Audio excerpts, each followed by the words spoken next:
Segerombolan entitas saudara menunggu di luar batas pelindung yang mengelilingi tata surya. Mereka meluncur melalui ruang hampa, mencari kerentanan di medan gaya yang melindungi kita dari kekuatan destruktif mereka. Makhluk-makhluk itu membenturkan diri ke penghalang lagi dan lagi, mencoba menerobos. Saat tabrakan, medan gaya ini menyinarkan warna emas dan menampilkan serangkaian simbol taumaturgical, tapi itu tetap bertahan. Tiba-tiba, sesuatu terbang melalui perisai pelindung dari dalam tata surya, meninggalkan lubang. Dua makhluk memasuki tata surya kita sebelum perisai ditutup. Ini mungkin akhir bagi umat manusia. Overseer ke-6 duduk di terminal komputer sambil memijat di pangkal hidungnya. Dia baru saja masuk ke database organisasi untuk mengumpulkan informasi tentang anomali yang niatnya masih belum diketahui. Dewan O5 ingin dia memberi suara pada tindakan ekstrim, tapi dia membutuhkan lebih banyak informasi terlebih dahulu. Ada sesuatu yang datang. Dia bisa merasakannya dan dia pikir itu ada hubungannya dengan SCP-1548. O5-6 meluruskan punggungnya dan duduk di kursinya. Dia login kembali ke database organisasi dan menampilkan entry untuk SCP-1548. Dia tahu bahwa SCP ini telah berhubung dengan beberapa kejadian aneh baru-baru ini. Tapi apa niat sebenarnya? Apakah SCP-1548 mencoba membantu menyelamatkan alam semesta? Atau apakah itu entitas jahat yang bertekad menghancurkannya? O5-6 harus mencari tahu. Dia mencari melalui beberapa entry. Pertama, SCP-1548 sendiri merupakan rangkaian fenomena matahari yang terjadi di kutub selatan matahari. Selama peristiwa ini, plasma matahari berubah menjadi simbol-simbol alam yang berbeda. Setiap simbol berukuran puluhan ribu mil. Simbol-simbol itu sendiri belum semuanya diklasifikasikan oleh organisasi, tapi ada 3 yang telah diamati berkali-kali. Yang pertama adalah simbol tanpa nama yang ketika ditorekkan pada perangkat teleskopik oleh seseorang dengan kemampuan taumaturgik dapat mengidentifikasi entitas sionik dengan niat jahat. Simbol kedua dikenal sebagai polo kalapastian yang ketika ditunjukkan pada suatu material sangat menguatkannya dan memberinya kemampuan untuk menyerap energi kinetik dan elektromagnetik. Simbol terakhir adalah 12 burung hantu suci dari Serenitium. Ketika simbol ini ditempelkan pada suatu objek, entitas apapun yang terbunuh olehnya akan segera musnah dan membawa segala sesuatu di sekitarnya. O5-6 menulis catatan di atas kertas yang ada di mejanya. Dia telah melihat beberapa simbol ini sebelumnya. Mereka terhubung dengan mitologi Ortotan. Para praktisi agama ini dikenal sebagai gereja kedua Hyutot dan adalah campuran dari entitas manusia dan alien yang tujuan utamanya adalah membantu dewa penjaga alam semesta Rakmoleusan dalam memerangi ancaman yang mungkin mencoba untuk menghapus keberadaan ini. Pasti ada hubungan antara gereja Hyutot kedua dan SCP-1548,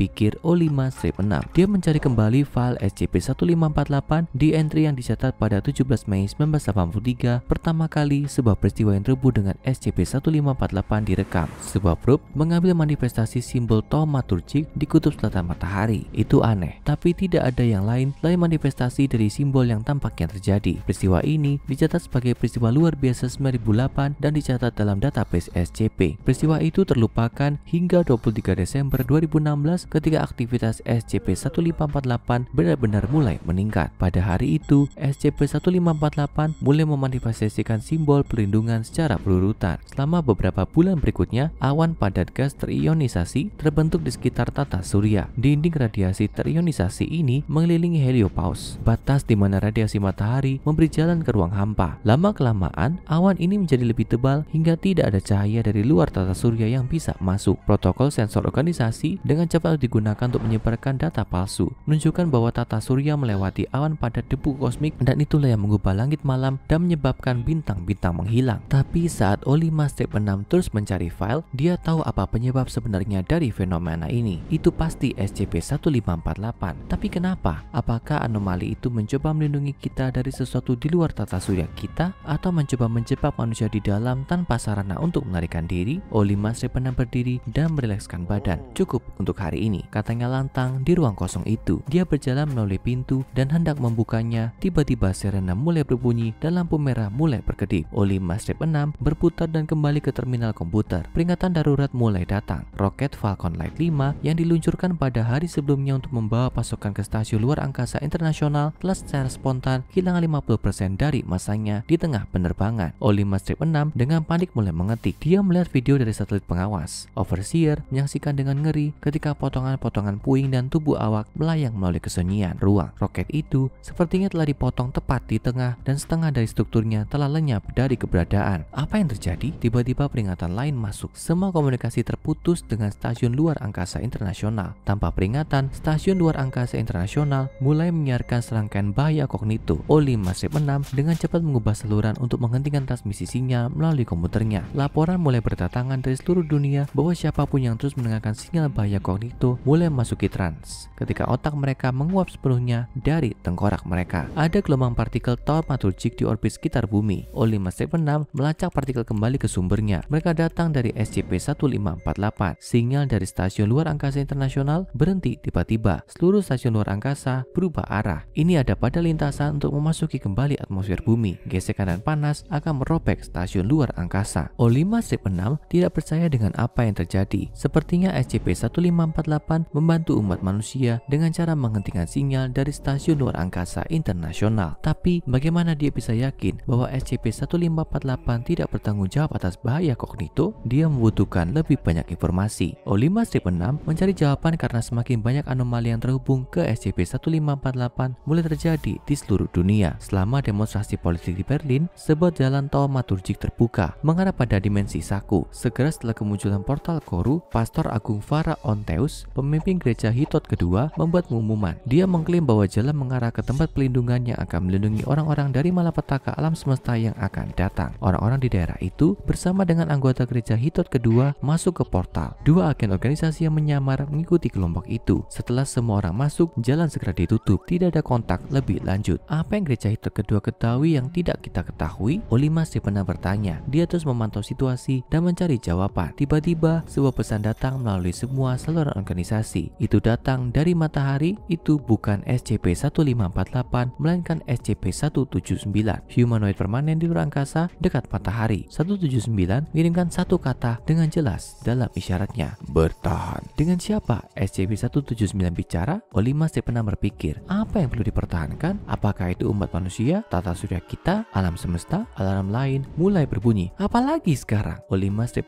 berteriak. Dia melihat peringatan. Layar berkedip ke bulan. O5-6 berfokus pada dari mana peringatan itu berasal. Ini adalah basis organisasi yang disebut Area 32. Apa yang tersisa dari pangkalan melaporkan bahwa SCP-2821 tiba-tiba membesar dalam ukuran, membentuk lubang cacing yang mengarah ke wilayah lain alam semesta dan kemudian menghilang melaluinya dengan membawa 38 anggota organisasi dan 10 anomali bersamanya. Sirene terus berbunyi, sinyal mara bahaya muncul di setiap saluran. Sepertinya dunia akan segera berakhir dan semua yang terjadi entah bagaimana terhubung dengan SCP-1548. Transmisi statis mulai datang dari SCP-3417. Kata-katanya nampak mendesak. Perhatian semua ortotan. Semua ortotan harus mendengarkan sekarang. Bintang-bintang hilang. Statik memutus transmisi selama beberapa saat sebelum dilanjutkan. Lalu invasi pertama terjadi. Para dewa tidak siap, tidak pernah memahami kerapuan alam semesta setelah penciptaannya. Dunia harus bertarung. Transmisi terputus, semuanya menjadi sunyi. Ikon SCP yang berkedip muncul di layar komputer O5-6. Ini adalah bagian dari teka-teki yang dia tunggu-tunggu. Pada tahun 1999, Dewan O5 dengan suara bulat memilih untuk meluncurkan misi yang disebut Serap 1 untuk menjelajah di luar heliosfer. Tujuan misi yang sebenarnya adalah untuk mengeksplorasi kemungkinan objek SCP ekstraterestrial di luar angkasa. Pesan yang baru saja diterima O5-6 adalah dari Serap 1. Itu menyampaikan informasi kembali ke bumi. Video menunjukkan penghalang radiasi terionisasi yang telah diciptakan SCP-1548 berwarna oranye bercahaya di perbatasan heliopause. Dinding radioaktif tampaknya terdiri dari pola geometris yang kompleks sekitar 6.000 mil. Serap 1 berakselerasi menuju penghalang. Itu menghancurkan cangkang pelindung. Probe telah memasuki ruang antara bintang. O5-6 tahu bahwa semua yang dia lihat tertunda karena informasi yang dikirim kembali oleh Serap 1 perlu menempuh jarak yang sangat jauh dan butuh waktu yang signifikan bagi sinyal untuk mencapai bumi. Setelah melewati penghalang terionisasi, koneksi ke Serap 1 terputus. Selama beberapa hari berikutnya, O5-6 mencoba menghubungkan anomali yang terjadi di tata surya dengan SCP-1548. Organisasi masih belum menyimpulkan apakah 1548 berbahaya atau mencoba melindungi tata surya dengan cara tertentu. Kemudian, sebuah pesan masuk dari Serap 1. Itu telah kembali dapat berkomunikasi dengan organisasi secara singkat. Sebagian besar instrumen probe telah dihancurkan, tapi kamera belakangnya masih menyiarkan. O5-6 mencoba untuk melihatnya. Dia menatap layar dengan ngeri saat gambar-gambar itu ada di hadapannya. Kamera menangkap segerombolan entitas tak dikenal yang mengelilingi heliopause. Tubuh entitas asimetris dengan pelengkap yang tak terhitung jumlahnya dan struktur yang tidak diketahui menonjol keluar dari intinya. Mereka tampaknya memiliki ukuran mulai dari 10 km hingga 10.000 km, meskipun beberapa tampaknya sangat besar sehingga ukurannya hanya dapat dihipotesiskan. Kawanan itu menabrak penghalang pelindung yang telah dibuat SCP-1548 di sekitar tata surya. Setiap kali bagian dari kawanan menabrak penghalang, ribuan simbol termaturgik dan lidah api matahari muncul di titik tabrakan. Dua entitas yang kemudian diklasifikasikan sebagai 1548 Omega 1 dan 1548 Omega 2 direkam memasuki tata surya dengan kamera Serap 1 ini. Video dari Serap 1 menunjukkan bahwa saat probe keluar melalui penghalang pelindung, dia menciptakan lubang yang terbuka selama beberapa saat. Selama waktu itu, perisai radiasi terinisasi rentan. Maka 1548 Omega 1 dan 1548 Omega 2 masuk melaluinya. Mereka sekarang berada di dalam tata surya. SCP-1548 meluncurkan penanganan dalam bentuk sinar siklis merah yang menciptakan gelombang listrik untuk memperlambat Omega 1 dan Omega 2. Omega 1 berbentuk seperti belut dengan 5 lengan berkerut memancar dari tubuhnya dan mulut yang terbuat dari bentuk geometris yang tidak masuk akal. Omega 2 memiliki struktur tetrahedral yang meninggalkan jejak batu hitam di belakangnya. Saat kedua entitas bergerak menuju matahari, SCP-1548 menjadi lebih aktif, menutup lubang di penghalang sebelum gerombolan makhluk lain bisa masuk dan kemudian menunjukkan ratusan ledakan terkonsentrasi dari energi Taumaik pada Omega 2. Suar menguapkan entitas dalam hitungan detik. Hal terakhir dari video Serap 1 sebelum terputus adalah Omega 1 menghilang dari pandangan seperti merayap menuju pusat tata surya. Itu telah lolos dari pelindung yang dibuat oleh SCP-1548. Setelah rekaman diulas oleh Dewan O5, mereka memutuskan untuk menyebarkan SCPS Cortana untuk mencegat Omega 1. Kapal orbit dilengkapi dengan senjata anomali eksperimental dan sistem propulsi. Dewan yakin bahwa Cortana akan dapat menghancurkan Omega 1. Data yang datang dari satelit lain menunjukkan bahwa Omega 1 telah menghancurkan Pluto dan objek sabuk Kuiper lainnya. Perlahan-lahan menuju pusat tata surya memusnahkan semua yang ada di jalurnya. Cortana mencegat Omega 1 dekat Jupiter dan menghadapi makhluk itu. Setelah 10 menit pertempuran, komunikasi dengan kapal terputus. Probe di daerah menangkap cuplikan dari Cortana dan Omega 1 pada pertengahan pertempuran ketika mereka tiba-tiba dikelilingi oleh substansi hitam dan keduanya lenyap dari pandangan. O5-6 dan anggota dewan lainnya menonton dengan perhatian, tidak yakin dengan apa yang baru saja terjadi. Kemudian saat hitam menghilang, SCPS Cortana tak bergerak di luar angkasa, entitas itu tidak terlihat dimanapun. Para overseer dan anggota organisasi bersorak gembira di ruangan itu. Tampaknya entitas telah dikalahkan. Kemudian tanpa peringatan, Cortana berakselerasi dengan cepat. Itu berada di jalur tabrakan dengan Mars. Saat kapal meluncur dengan cepat melalui salah satu probe di sabuk asteroid, anggota organisasi melihat massa organik menyerupai Omega 1 melekat pada lambung kapal. Dewan Overseer menyaksikan dengan ngeri saat SCPS Cortana menabrak planet merah meninggalkan kawah selebar 250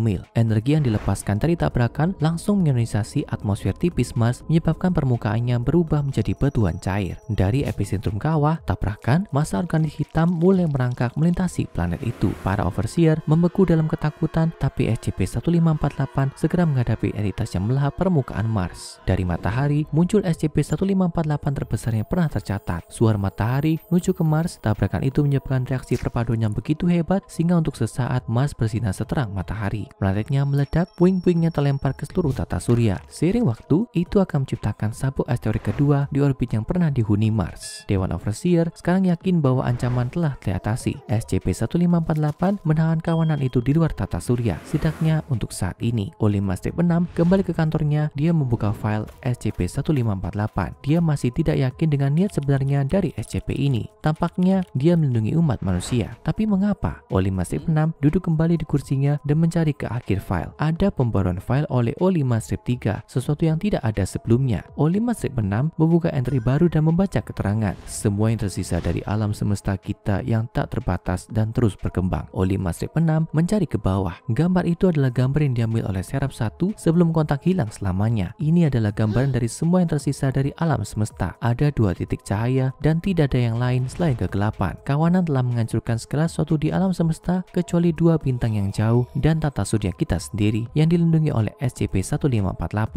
Tapi berapa lama itu bisa bertahan melawan kekuatan penghancur alam semesta? Hanya waktu yang akan menjawab. Sekarang tonton SCP-2935O Kematian dan SCP-2000 untuk cerita lebih lanjut tentang peristiwa apokaliptik dari organisasi SCP.